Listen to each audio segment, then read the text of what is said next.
preparing to go live, it says. And then I'm also going to hit the record button just as soon as it, there we go. All right, well, welcome. This is Wolfram Alderson. I'm the CEO of the Hypoglycemia Support Foundation. And we're really excited to welcome you to the Blood Sugar Hotline. I'm here with my co-host, Roberta Ruggiero, who's the founder and president of the Hypoglycemia Support Foundation. And I'm also joined with a couple of special guests who I'm going to get to in a moment. But first, I want to allow Roberta to make a couple comments before we introduce our guests. Well, Wolfram, I can't believe we're here, the Blood Sugar Hotline, and this is our first launch. It's very, very exciting. When you became our CEO 5 years ago, we sat down and made a long, detailed list of what we wanted to accomplish in 1 year, 2 year, 3 year, and 5 years. And I'm very excited to say that we have accomplished quite a bit. And the next 6 months, we're going to even launch some very exciting things. So I can't wait. And I don't even want to mention them because it's too exciting. I don't want to give out the secret. But today is super special, the launch of the Blood Sugar Hotline. And why? Because especially the last year and a half, the cries for help, the people that have reached us through our private hypoglycemia support group, Facebook page, emails, phone calls, faxes even. And we just can't keep up with it. I mean, I could spend, 5 hours a day just trying to. It's impossible. So it's very, very frustrating to get the information out to these people that need it. And so even if I do answer some emails, what could it be? 300, 400, 500? It's impossible. But now with new technology and the Blood Sugar Hotline, we could reach thousands. So who knows, that number could even go up. So the main thing is that I'm excited today. We could bring them the information. We're lucky that we are working with the best of the best. If anybody would go to our website and see our medical advisors, I am so proud and excited and honored to work with them. They're all lined up to be our future speakers. So I'm hoping today that they will learn, they will listen, and they will able to grow, and we'll all be on this healing journey together. So I'm excited for our first guest, or I don't know how you're going to do that, but Anita Difrancesco wrote to me about a month or so ago, and it was such a long, touching, detailed letter. And I just almost could hear and feel not only her pain, but her frustration, because she's been dealing with hypoglycemia for so long.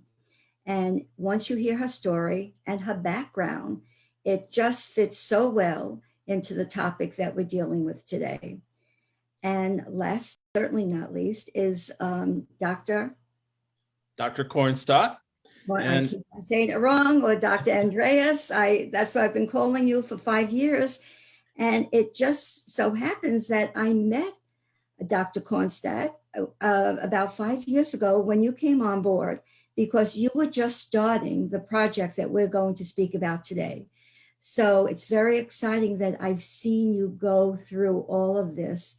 And what's even more of an honor is that the Hypoglycemia Foundation has played a role in the Perfact development. And they could go on our website and read all about it step by step. So anyway, Wolfram, I'm going to bring it back to you, and you lead us and guide us and start wherever you want. Thanks a million. Well, thanks. I'm really honored to introduce Dr. Kornstaedt, who's a computer scientist, but also really pleased that Anita could join us today as sort of our member from the audience, a part of the HSF community, to keep the conversation real. We're all about supporting everyday folks who are dealing with blood sugar issues. And so we're really happy to have Anita join us today as well. She's a professional working in the health field, a mother, and this is a very real issue to her as well. So greetings to both of you. I don't know if you want to make any initial comments before we get started, and then we'll jump in and talk about the technology that Dr. Kornstadt's bringing to us today. Great. Maybe I can just say thank you. Thank you for inviting me. I really appreciate it. As you all know, hypoglycemia is something that I've been dealing with. I was diagnosed at 10 months old. So, I think that I was one of the fortunate ones because I was diagnosed after a hospitalization. I actually, ended up in a coma. But thankfully I had a wonderful doctor who had diagnosed me many, many years ago. And I lived my whole life being incredibly aware of my blood sugar and knowing that things that I was feeling were most likely related to my blood sugar. So for that, I was truly blessed. As you all know, I, just kind of lived with it my whole life, managed it, and I think did fairly well. But what was a shame was a couple of years ago, actually, my daughter started to show signs and symptoms. And, given my background, I should have, immediately recognized them as being blood sugar related, and I didn't. And kind of tried to address each symptom and not put them all together. And it was when I reached out to you guys, I had just, the light bulb went off and I said, oh my goodness, I think she's having low blood sugar. And, you all know this as well. Reached out to you guys, talked a little bit. In a couple of days after this light bulb going off, I changed her diet, changed the way that she was eating, the timing of how she was eating, and I have a new little girl, and I think that, given what I know and how difficult it was for me to, understand the signs and symptoms, I can only imagine what other people have gone through. So happy to support in any way I can. As you said, professionally, I do have a clinical research background. I've been involved in that for about 25 years or more. So, happy to lend any of my expertise as a mom, as someone who deals with hypoglycemia, and then also as a researcher. Right. Well, thank you, Anita. And we'll now turn to Dr. Kornstaedt, who is really an interesting fellow, just aside from the amazing technology we're going to talk about today. I first met him over 5 years ago at Stanford University, where he had reached out to Dr. Robert Lustig. We both had attended a lecture by Dr. Lustig, and Andreas stepped up to offer a technological solution to Dr. Lustig and his work to reduce added sugar in our diet. And I felt like I met my German brother from another mother, as they say, and the rest is history. And we've been working together on this technology for the last 5 years. But let's just, if you could just introduce yourself briefly, Dr. Kornstaedt, and explain, why are you, what led you down this path? I think when you were at Stanford, you were actually there on a scholarship, developing a technology for music, and here you are developing a technology for food. So, what's the motivation? What's the problem you're trying to solve with this technology? And give us a little introduction how you got here before we jump into the actual platform itself. Well, first of all, thank you very much for having me on this first inaugural session of this great event. And you mentioned the music, and this might have been a mistake because this just makes it longer. So, I think there's a basic pattern. A friend of mine pointed that out to me, that I always try to solve problems with technology. And there are some things that people just go for the technology. Oh, it's great technology, but well, what do we want to do with it? But there are always some things, I think they're real problems.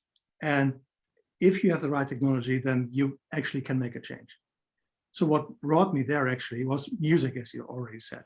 So what I didn't realize, it's a long time ago. So, you grow up and you listen to music and you listen to contemporary music, and well, you're exposed to classical music and all kinds of things. So, and I had a friend, and she was she liked this one Lohengrin opera very much, and there were all these choruses in there, and she liked the choruses. But I said, this is the music itself. This Wagner music. There are very different tastes about the same applies to Beethoven. So I'm not I'm not going to talk too much about Wagner here, but but the music was very different if you listen to it from the other things. And so there were some parents in it, and I thought, well, all these people, there's so many people who like this, and I don't get it. And so then I listened to it over and over again. I bought the CD, and then I got to these patterns in the music. So these leitmotifs. So I mean, you hear now. I mean, in movies. I mean, actually, it rubbed off to music, to film music.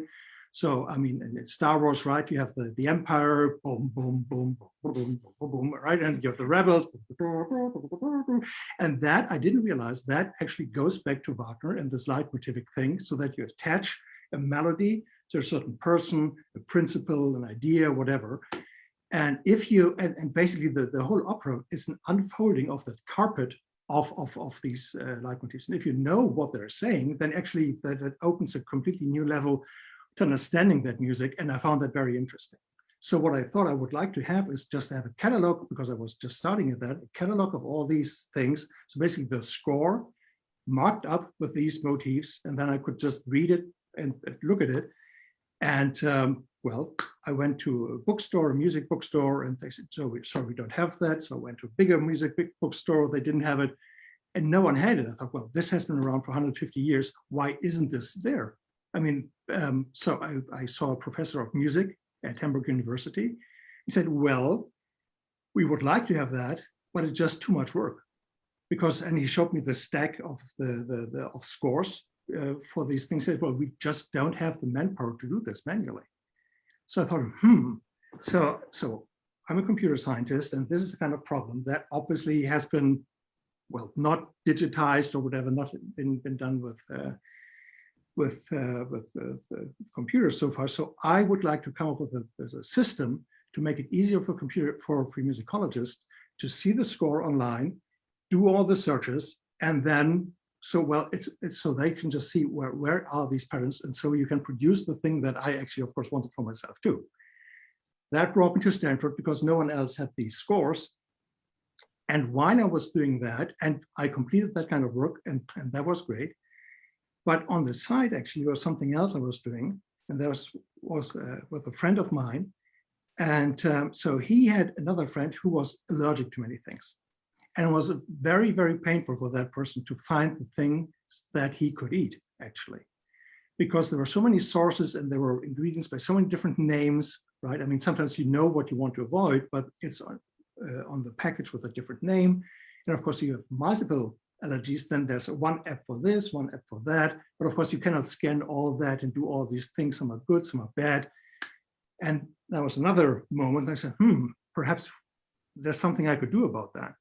And so I developed this app based on, and I saw Dr. Lustig's 56 names of sugar. And of course, that's the same thing, right? You're just looking for sugar on the package, but there are all these other names for which you can hide, so to speak, sugar on the label. And of course, you want to avoid those too, not just the ones that are named sugar. So I developed a filter based on this in this app that was the precursor of the platform. And as you said, I walked up to Dr. Lustig after his talk at Stanford, and he said, well, yeah. And basically what you get is you scan the food. I brought these items with me. So you scan it and you either get a thumbs up if it's okay for you, or a thumbs down if it's not okay for you. And that at least makes all this, so you don't have to learn about all these names, but who can remember 56 names, right? And if you're allergic to something else, or you want to avoid some other things, or GMO, non-GMO, there's so many things you have to remember. And you're on the spot, in the store, and you don't have much time, and there's bad reception, there's all these things. You just want a decision in that moment, boom, yes or no, can I do this? So he said, yes, that's a great idea. So I approached these, of course, Stanford has this Graduate School of Business, and they have this venture studio for new ideas. So I said, this might be something worth to pursue. And one great hint, and they let me in. And one great idea they gave me there was, well, of course, an app is nice, but of course, and if you get this thumbs down, the question is, well, that's all nice, but what can I get? So if that's the wrong thing, what can I get? So what we would need actually to develop this into kind of have a server solution with a big database of products that if that one is not good, then we could say, well, but there's another cookie or whatever that would be okay for you with your criteria. And building all that, I mean, Roberta, you mentioned the 5 years and all these things, how long it took. So that took that long. So, but now it's just beyond the app, and we have a platform where you can specify everything you care about, like, for example, avoiding the blood sugar roller coaster, or allergies you have, or you want to avoid a GMO or whatever. We have over 50 filters there. You can mix and match them any way you want. And you just give recommendations what's right for you. And you can also see, of course, what's not right for you and get details about these. But I don't want to tell too much now. I think I've talked too much already. So sorry, you brought up the music, so you're to blame for that. Well, I think it's great for people to hear that, where this came from, and, really looking at, providing practical solutions, because as you mentioned, somebody can tell us, oh, reduce the sugar in your diet.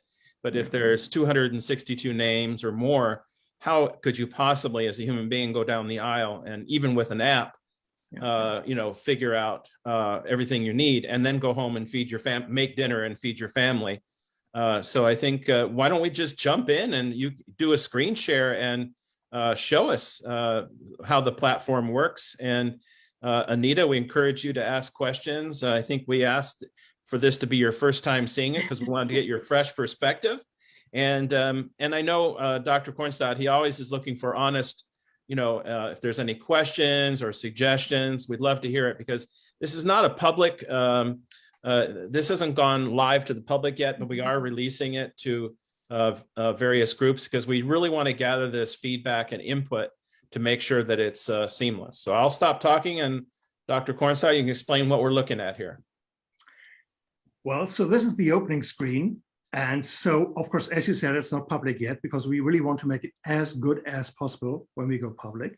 But of course, with Roberta, thank you very much for offering to be our first organization we are officially doing this beta with, this closed beta. We feel very honored and very excited. Well, it's the same. It's the same on this side too, Roberta. Thank you very much for this. So I remember, Wolfram, you mentioned that too, and Roberta, we had these talks too. There's always this recurrent question: what can I eat? And of course, and there are all these things that, of course, as I said, so there's so many things that might be okay, that might be not okay, and there's always this kind of well, of course, I'm a German national, and of course, the word angst made it into English. So there's this angst or this anxiety that you might get something that might be wrong for you eventually, and that causes this kind of thing. And what we try to do is to actually to create a place where actually you, well, of course, there might be also always some technology glitches that might not be right, but we think we work those out so that we have this kind of a safe place, and you go to this place and everything you see has been cleared by HSF. So we created these criteria. Wolfram, you and I, we worked on this for quite a bit, and this is a very complex set of criteria that we designed. And everything you see is just okay. So you don't have to worry about, so is that okay? Is this okay? No, all these products you see here are okay and should not, according to the criteria we developed, should put you on this blood sugar roller coaster. And that's the big psychological idea. So you have this kind of feeling of safety. You can just go around and shop and look for things that might be right for you. And, or just, you don't have to buy anything. You can create your own shopping list if you want to. You can even go to Amazon or Walmart and order them online, or you can just check the products and see, is this right? And then buy it locally, whatever you try to do. But the main idea is everything is okay, and you don't have to worry about all these things. And Andreas, I'll just jump in here and say, we called it roller coaster free, which means we're concerned both with high blood sugar as well as low blood sugar. And this roller coaster effect is something that not everyone understands. And of course, every person is unique in how you respond to different foods. And, generally there's, no one size fits all, but many processed foods and processed carbohydrates will tend, and of course, added sugars cause your blood sugar to rise. And if you become insulin resistant, or if you have some form of metabolic disorder, such as hypoglycemia, your ability to manage that sugar is a problem. And you could have your blood sugar shoot way up. And we're talking about, of course, your blood glucose or the sugar that's in your blood. And then it could drop way down, and you could have what's called a hypo, which is a very low and even perhaps dangerously low blood sugar reading. And so our idea here is we're looking at the roller coaster, the totality of blood sugar health versus just low blood sugar, because rarely do, not everyone just has a drop in blood sugar. Oftentimes there's a rise in blood sugar before the drop in blood sugar. Of course, there's many different kinds of hypoglycemia, but that was the idea behind the title for this filter and the principle, which was also, as Andreas said, keeping this as a safe place. So we kind of took the attitude of guilty until proven innocent. If there were certain additives or ingredients that were added to food that didn't look like food, and where we couldn't find evidence, or it wasn't easy to determine that this was healthy for you, we simply eliminated it. So this is perhaps one of the most restrictive filters that the Perfact platform offers. And our concern, of course, was for people who have medical hypoglycemia or have medically related issues related to blood sugar. We really wanted to make this the safest place possible. So I'll stop talking and let you continue. Well, no, that's great explaining it, because of course, I would have done the same. So this is just the introductory screen, so you know what's going on. And then, of course, there's always some kind of disclaimer. So, well, you can read it, of course, before you consume something and you're not sure, consult a physician. And of course, the packaging, of course, we just work off the data that we get out of public databases. It might have changed in the meantime, so you want to double check. And of course, prices are changing all the time. You know that, right? In the morning, it's like that. In the evening, it's like that. So we are just taking the latest reading so that people don't complain, well, there's a penny difference here between these prices. How come? Well, that's how it comes. Okay, so that's all you actually have to do. And then you just see basically the products that might be okay. And you see it's just a tile, well, a set of tiles. So yeah, I can just scroll through. So I think the first impression is that what we wanted to give, it's not a dearth of products. So there are actually products that you can get. So it's not, oh, well, I cannot eat anything. No, there are things you can eat. And if you want to refine your search, you can say, well, okay, this is just the first 100. Well, I'm looking for something in particular. Well, you can refine your search, and that's what's highlighting up there. So I have no idea. So Anita, what are you normally looking for?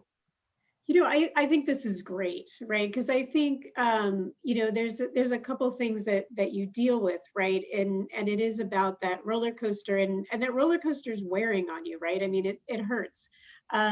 So it for me, it's kind of resulted in, not eating a variety of foods. So to me, this is very exciting because you want to stay in that safe place. So you're tending to kind of eat the same thing every day, snack on the same thing every day. And then that gets very boring. And now having a teenager that I'm trying to work with, and getting her on a good diet with different choices that I would have made when I've already limited myself severely. So I think this is great, number one, from a variety perspective. And I think, from here, if we can look at kind of how we're categorizing, right? So, what's snack foods, what's breakfast foods, right? Because I think especially when you, again, this is something I've lived with my whole life, but now trying to work with my daughter, when you're first diagnosed, it's, okay, let's set out a meal plan. Let's set out a menu. Let's make sure there's things in your backpack for you to snack with. So we can categorize, like, here's some good breakfast choices. Here's some good lunch choices. Here's some snack choices, to overcome that hurdle of trying to get those initial menus going until you start getting in your own groove of the things that you really like. as you said, we have never met before. So, Yeah. but this is really exactly what we hoped for, that we could just provide this kind of thing. And I'm just going to, so you said, so just say breakfast. So I'm just typing cereal here, Okay, perfect. assuming that cereal would be something that you might be concerned Mhm. about. And so there you go. Oh, great. Look at this. Ignore the red so far. So, but you see, there are things, I mean, there are some very simple things, right? Just like well, Bob's Red Mill 7-grain hot cereal, which of course, I mean, you see, it's just basically the whole grains, right? So, I mean, which is not very exciting. I mean, that's true, but at least there is something you can eat. And you can see, just to explain it here, different ingredients, right? So this is from Amazon. And you see actually that if you go to different sources, they sometimes tell you some different ingredients. And you see this is we have this ingested this 2021. Well, they are all pretty recent, but it's very confusing sometimes if you go to these online places because you get different information. We just include everything. And if one of these sources tells, well, it might not be okay, then we don't recommend it. Right. But there are also some more complex products, and Wolfram, I mean, that was very interesting because you pointed me to them and we didn't have them in our database originally. So there are these Ezekiel cereals here, which I hadn't heard of before, but actually, so they're not from wheat, from flour. I mean, if you go for regular cornflakes, of course, that's always floury or something similar. And they're really going from a very coarsely ground cereal. And I mean, we checked them multiple times and those are okay. But of course, this cereal has one of the lowest total sugars, no added sugars, of course. Yeah. But one issue with processed carbohydrates is when you basically powderize any form of carbohydrate, you make it hyper available. And that glucose, it basically hits your body and turns instantly into glucose. Now, these kind of products with the whole grains have more fiber in them, but this is important for the filter because we found that many products, they might just say wheat on the label, but it's actually, wheat flour, and it's basically, bam, that hits your blood sugar and it turns to glucose almost instantly. So it's just like eating sugar, especially when the fiber has been removed or the fiber has been destroyed. Right. Yeah. And you're not understanding why, right? Because you thought you were doing what you were supposed to be doing, right? And you're like, wait, so, why am I having these symptoms? Why am I feeling differently? So this is super, super helpful so that we, again, know you're in a safe zone, because I think especially in the beginning, just having kind of that steady state and really understand how it feels to be in that steady state, right? So I think, for my daughter, what I've watched with her is, it took us a couple of days to really kind of get her her diet the way we needed, and then she started to say, oh, this is how I'm supposed to be feeling, right? Because I think so many people have been feeling symptoms for so long, they think it's their norm or that this is how it is. So I think being able to get people into a really good steady state, understand how that feels, is so important.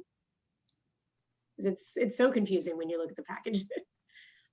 It is. And I mean, as I said, I mean, there are different sources and some say so, some say so. And the thing is, of course, I mean, they are allowed to declare things so by law, and which is, of course, I don't want to criticize any laws, but so you just have to say, well, what went in there, but you don't have to specify the state. So right. If wheat goes in, okay, well, wheat went in and that's okay from a declaration point of view. But the question is, how finely has it been ground? So as Wolfram said, how readily is it available at that point? And you don't have to specify that.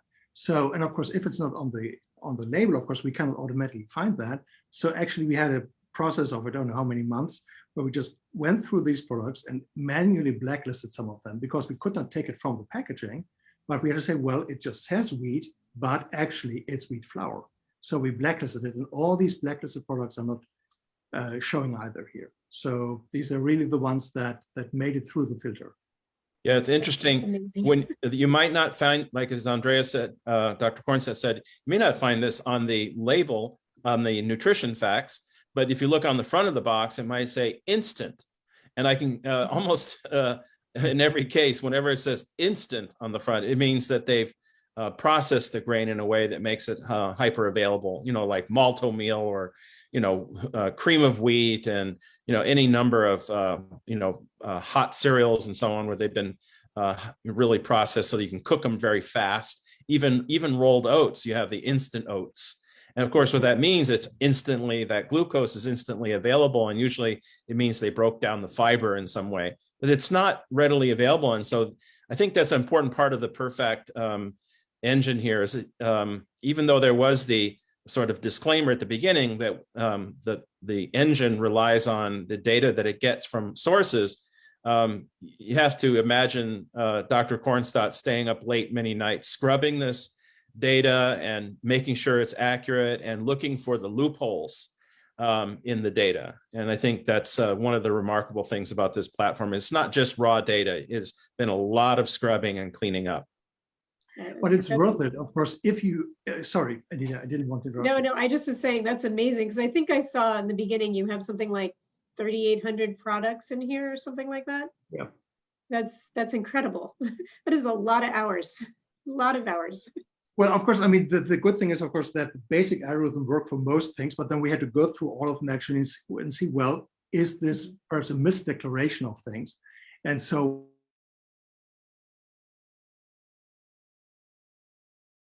categories like cereal or cookies or other things where they just say, well, wheat went in there. Yeah, okay, but wheat flour, or did you really put the whole grains in there?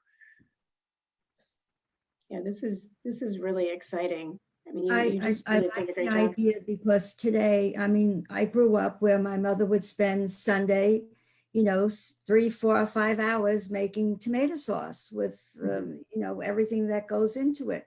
Well, today, most people, or I'm not saying most, but too many people just don't have the time. So they're looking for things that are in a jar. And one of the things that we really checked out was tomato sauce. And we found some that were great. I mean, that have absolutely no sugar in it, no preservatives, no additives, and the taste is absolutely fantastic. One of them. Well, why are you saying that? Yeah, I know. It's like, bring it up. Let's see it. one of them is RAO, R-A-O. RAO tomato sauce. And that's the only jarred sauce we use in my house. I married into the Italian family. Right. I'm not Italian by birth. I can't believe that there's a time that I just don't have the time or the energy. And with COVID, and plus, now I'm. And so when I went for it and I read the ingredients, and by the way, it was a doctor that recommended it. And I says, oh, it can't be. And all of a sudden I came on here, I read all the ingredients, and lo and behold, so the biggest thing that we get when someone is first diagnosed as having hypoglycemia, they panic that there's nothing to eat. Right. And we try to tell them there is. It's just that it takes time to unfold, to make a list, to trial, error. Sometimes it could take weeks, it could take months, because you're changing. It's not so much changing, it's unchanging our bad habits or the food that we thought was healthy and we found out wasn't, and that it was full of sugar and the preservatives and additives. And we just didn't think of it. And all of a sudden it snuck up on us. We are hearing more than ever before. I was just diagnosed. I hear from doctors saying that, oh my gosh, I've never taken so many continuous, glucose tolerance tests. And people are being diagnosed. I'm diagnosing them, but then I don't know how to treat them because it's coming so fast. So this is another tool, and I want, if people are seeing it now, it could be, oh my gosh, this may be too complicated and too difficult and too hard.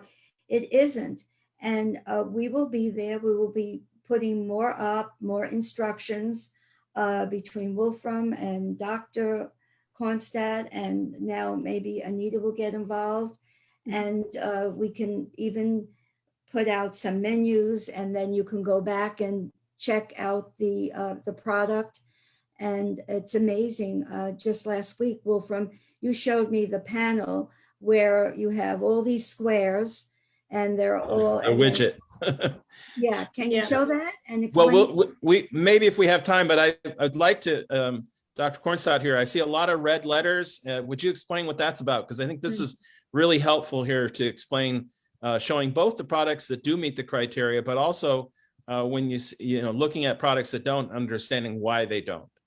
Okay, great.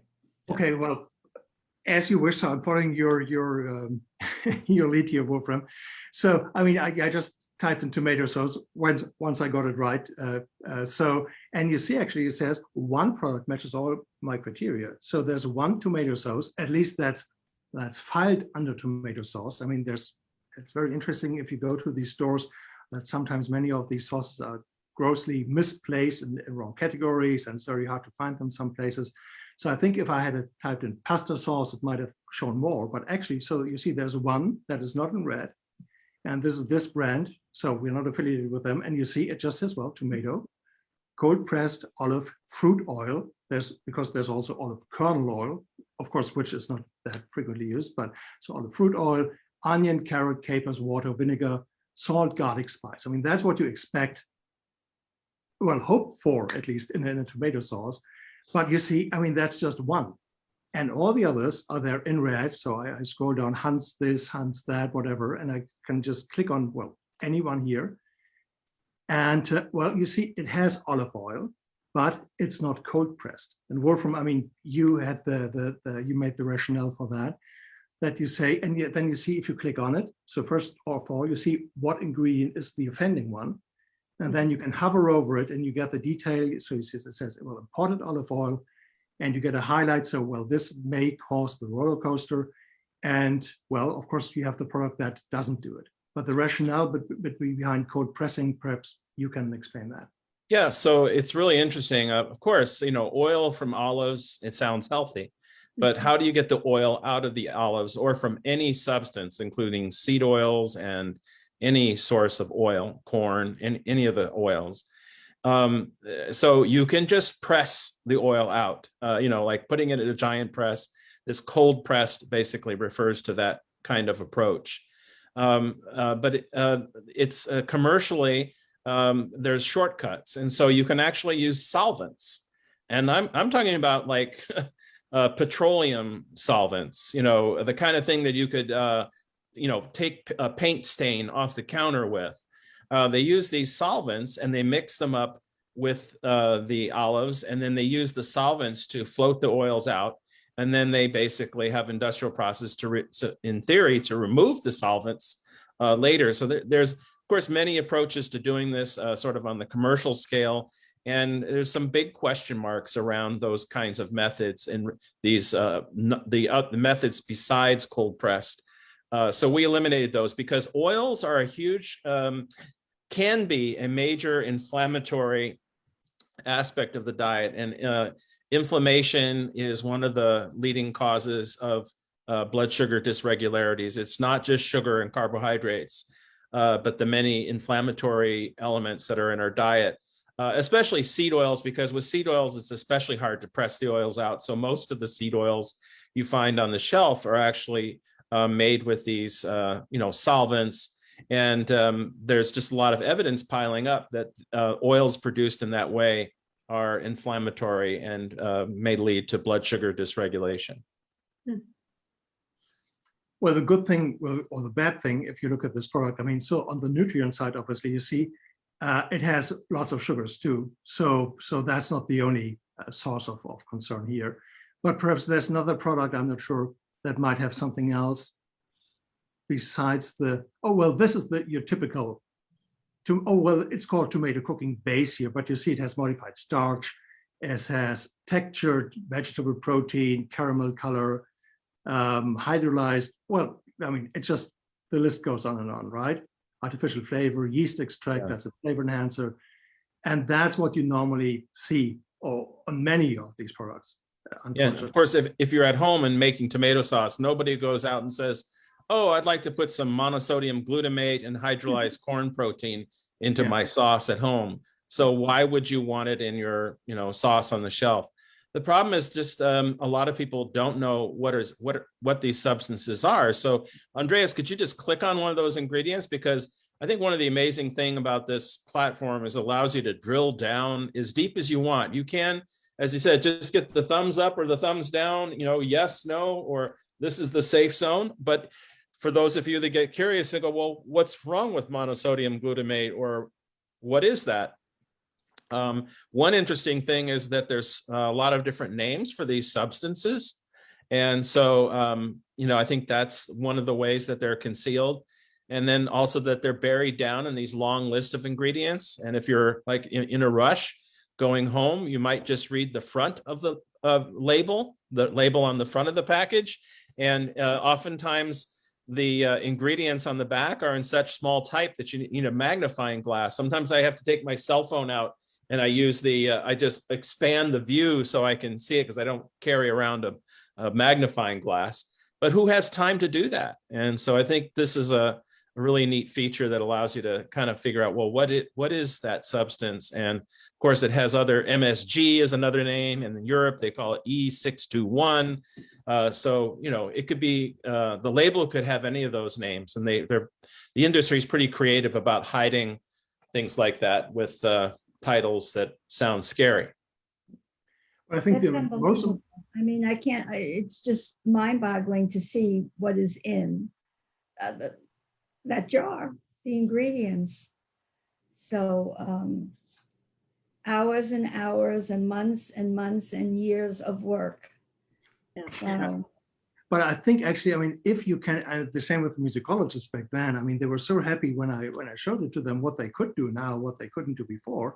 And the great thing is, of course, you can, as Wolfram said, dig down and go down to any level to learn about these things. The good thing is you don't have to. You just basically, you go to the site, you have nothing else to do, and you see, there's one product that matches your criteria, and you just know that's the right one, and you just ignore the others.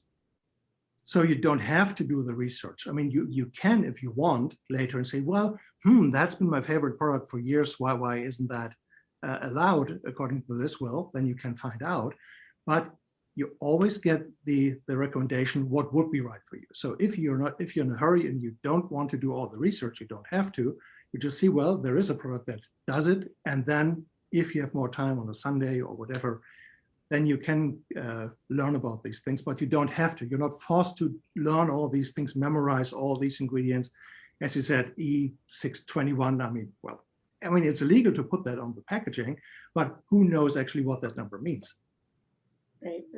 I think that, part of it is really being able to know the signs and symptoms within yourself.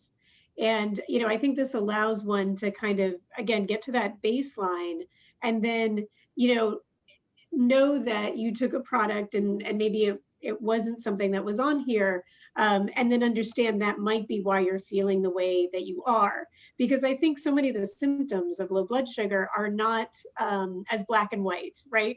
There are times where you have very black and white symptoms, and those are the people that, are able to be diagnosed. But there are times where you just feel a little shaky, feel a little confused, feel a little off, and, you don't know why. And I think that this really helps with that mystery, right?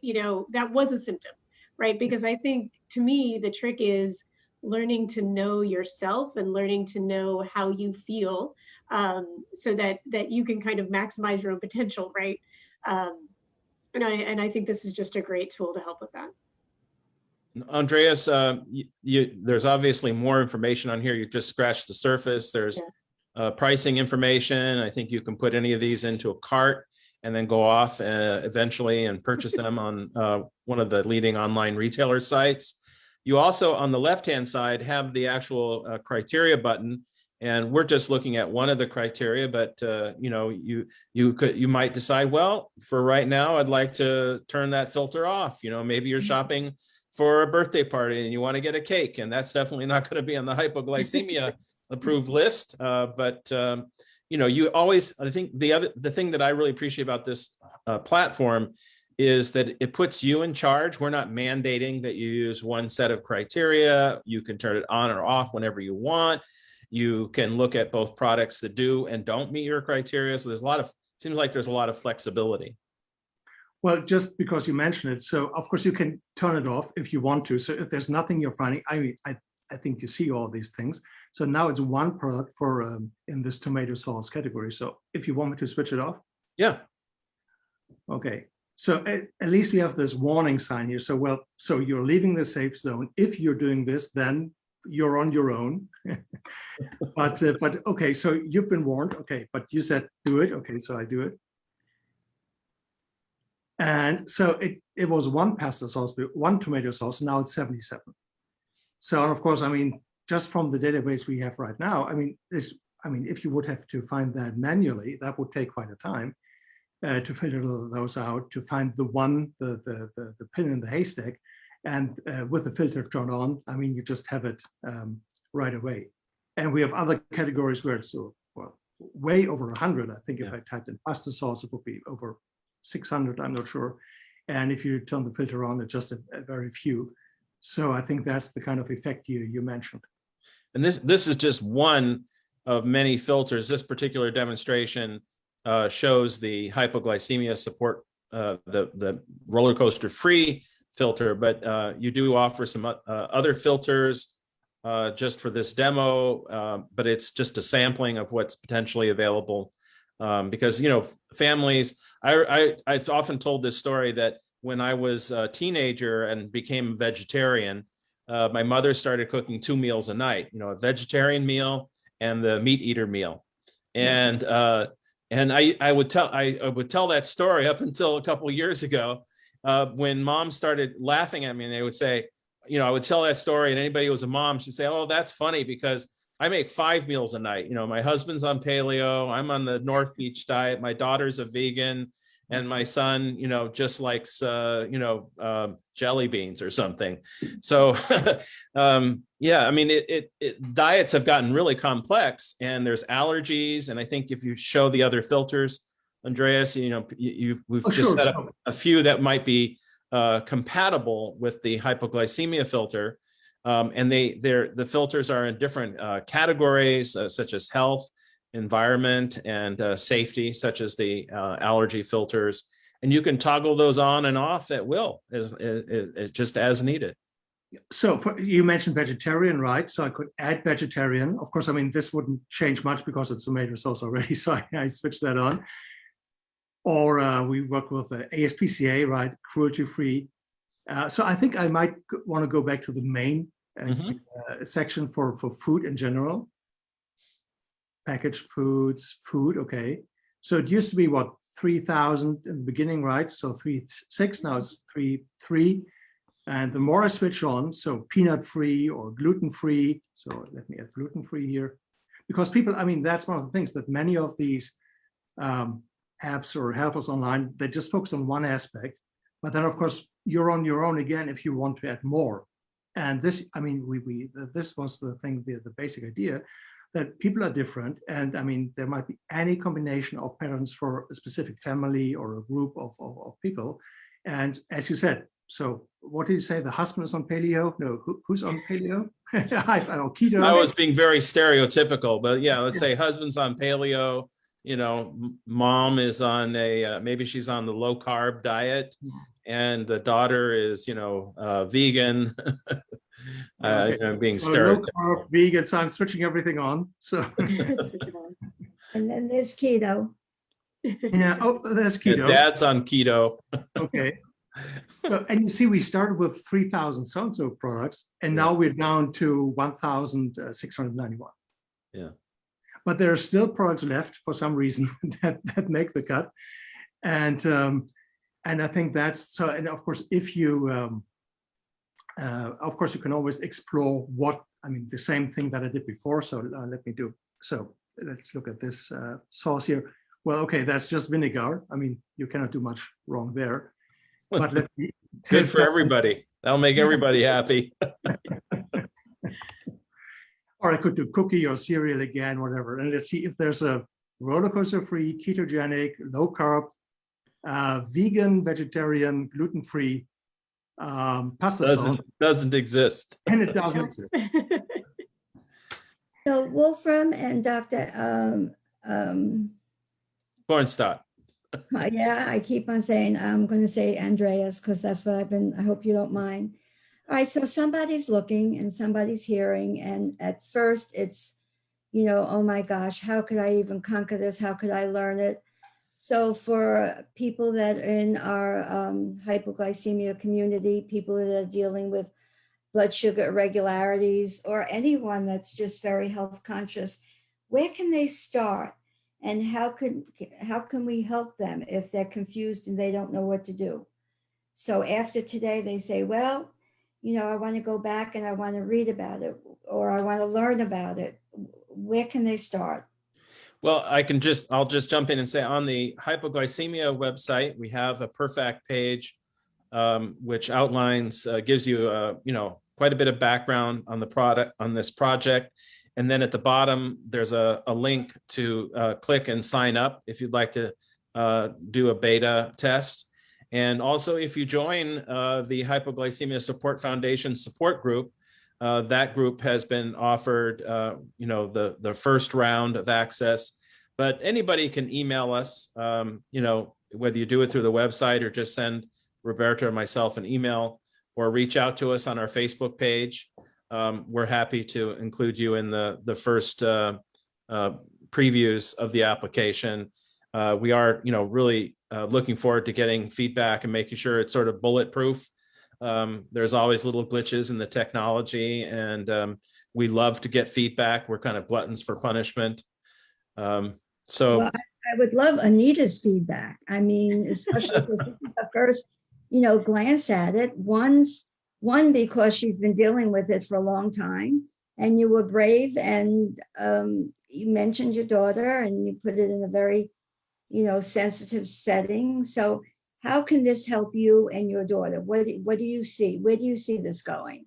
Yeah, I think it gets to, that initial fear of I can't eat anything, right? So I think that's number one, and really showing that, no, there's a lot of things you can do, and then just the practicality of having the tool to do it.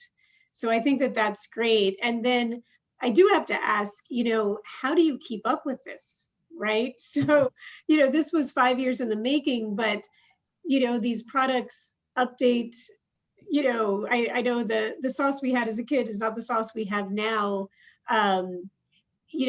Is there a way to keep up with it, going forward, or how do you do that? Well, so the good thing is, of course, now that all these manufacturers, some of the manufacturers have their own pages where they describe their products. But of course, Walmart or Amazon have these product pages too. And fortunately, the USDA has a web page too, where there's some information on the products.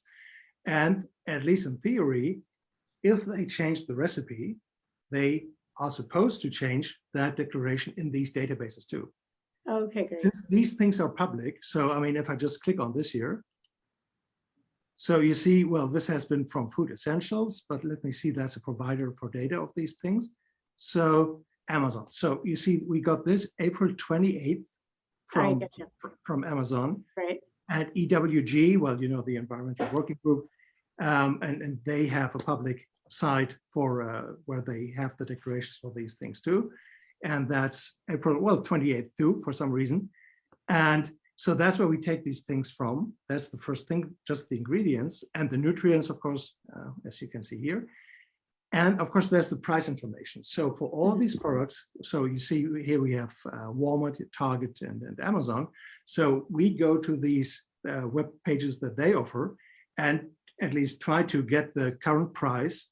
And so you see this is out of stock right now at Walmart, obviously. But you see it's here at Target, and here it's at Amazon. But you see, well, it looks way more expensive at Amazon, but you see this is an 8-pack, obviously. Right. So that explains the price. And so we have to say, well, this is the lowest price you could get if you buy a single one, but this is basically the lowest price, well, per jar, or this is per ounce, so to speak. So you can see, well, this is the best value and that's the best price. And I think that updated every day. Yeah. I think this to me is one of the most impressive things about what Dr. Kornstaedt has done is, the ability to pull in data from, unlimited sources, really. Unfortunately, there's not too many reliable sources of data, but the ability to pull in this information from different sources and then also be transparent about it and show you where the information comes from. Oftentimes when you go to these platforms, we have no idea where their data comes from. And we also notice quite often that the data is not accurate. When we actually at one point reached out to the FDA. Was it the FDA or the USDA? Can't remember. Yeah, and we asked, we noticed that some information hadn't been updated, and they basically said, the short version was that they simply didn't have the resources to follow up with industry and verify information. So there's a real lack of, you might think that we are safe in the food supply, but it isn't always the case. And there really aren't many food police. They will usually wait until somebody's poisoned or really sick or some really acute example. But finding these harmful substances that may be affecting us over a long period of time is very, very challenging. But this technology is a huge step forward because now you have access to multiple sources of information. You can compare. You have the ability to really look at to integrate information from different sources. So I think that's a big step. Yeah, no, I think it's a great tool. I mean, it really lets you plan. And, again, there's this feeling of being overwhelmed when you're trying to figure out what you can eat. And there's no way that a human being who's just trying to write out a grocery list could do the research that you guys have spent the last 5 years doing. So, the grocery list again says tomato sauce. And, for that, layperson to go and choose the right tomato sauce is 1 in a million. So I think that the fact that this resource is here is huge. And, I'm sure there's so many things that could be done, right? Like, you could make this into a grocery list, right? That you could then print out and different things like that, that we can do along the way. But I think just having the ability to choose the right products when you're trying to plan your week, that's huge, because I'm sure that I'm not doing as well as I could, right? And whatever we can do to really help, keep our sugars stable and feel the best is really the goal. Well, we are rapidly coming up at the top of the hour here. So I want to make sure people know that how to access this technology, even though it's in its beta form. We have announced it in the hypoglycemia support group, which is a private group, which you can just sign up for. It's easy to find, hypoglycemia support group. We will, of course, be expanding the availability of the platform to more and more groups and eventually just everybody online. But for right now, people can reach out, and we will make some posts on the hypoglycemia general Facebook page, as well as in the support group page, so that you can find where to sign up for this. And Andreas, maybe just going forward, share like how you see this becoming available in the in near future. Well, so you said we are about to wrap up, so I try to make this short. So it really depends on the feedback we are getting, and if there are things. So Anita, this is great what you said about the shopping list. You see, there's this add to my list button here. There you go. So we I already can't wait to play. Exactly. So just shoot an email to Wolfram or Roberta, and we'll get signed you up. So actually, so there is the list. You can build these lists, and you see, well, there's the list, and you can save them, and you can name the list. And I don't want to show all this information at this second. And there's things about, so, well, there's a sauce that you're missing. Perhaps you think, well, it should be there, but it's not on the list. So then you can get an alert. And you say, well, so there's a new product that you might not have seen yet, or you can suggest a product. You say, well, I know the product, but it's not in there. I have the link. So you click on it, basically you paste the link in there, send it to us, boom. So, and there's so many things, but I don't want to just scrape the surface. Yeah, exactly. But the thing is it really depends on your feedback. What you think, well, that would be a useful feature. And this would be something, well, yeah, that's nice too, but that's not that important for me at this point. And we really want to have something that's easy to use, not overwhelming when people go to it, and to find the right balance between these well, needs that really make sense and things that, well, might be interesting, but not at this point. I think we want to find that balance. Once we have that, I don't know, in a few months, perhaps we can make this more open because we are more confident that we really have something that people can use right away without having questions about the complexity. Great. Well, Well, I'm clearly, excited to try. yeah. Well, clearly we have enough to devote another show to this at some point. We are planning on bringing other leading experts in, and it'll be interesting perhaps in the future to have more conversations with folks in different parts of the health field. We have on our list of advisors, Dr. Keith Berkowitz, Dr. Ann Childers, Dr. Linda Peterson, Dr. Robert Lustig, and the list goes on. And so we're looking forward to having conversations with them going forward, but also inviting you back, Andreas, and sharing progress and new announcements about the platform. But for right now, you can find more information about this on the Hypoglycemia website, Hypoglycemia Support Foundation Facebook page, and our support group. And we're just so grateful that you all could join us today. And we'll just say goodbye and thank you. And we look forward to our next conversation. Thank you, Anita. Thank you, All right, Andreas. thanks, guys. Thank you. Thank you, Good. Wolf. Thank you all.